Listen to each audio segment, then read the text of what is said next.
Hello my dear friends, welcome to Recyclebintech channel. Today we are going to see the server machine. Just press the lock and release. In this today we are going to see how to upgrade RAM, hard disk and etc. The things which is inside.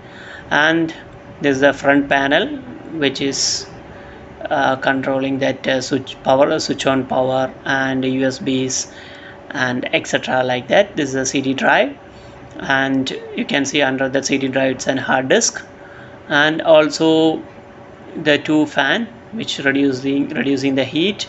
And in this black cover under, it's the RAM.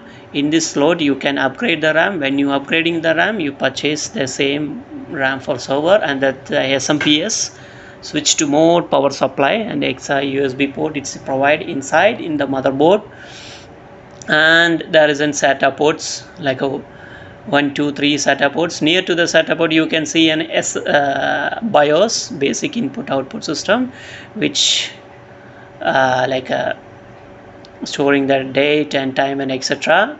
And in this place you can see then extra like a box like that.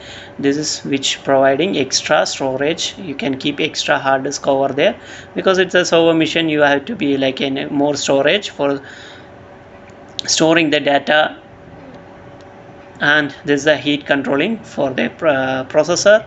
If you find overheat, you can just remove the screws and apply the heatsink paste. It will be better to reduce the heat.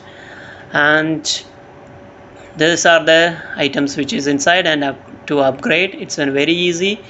And thank you for watching my video. We'll see you on the next video. Bye bye, see you.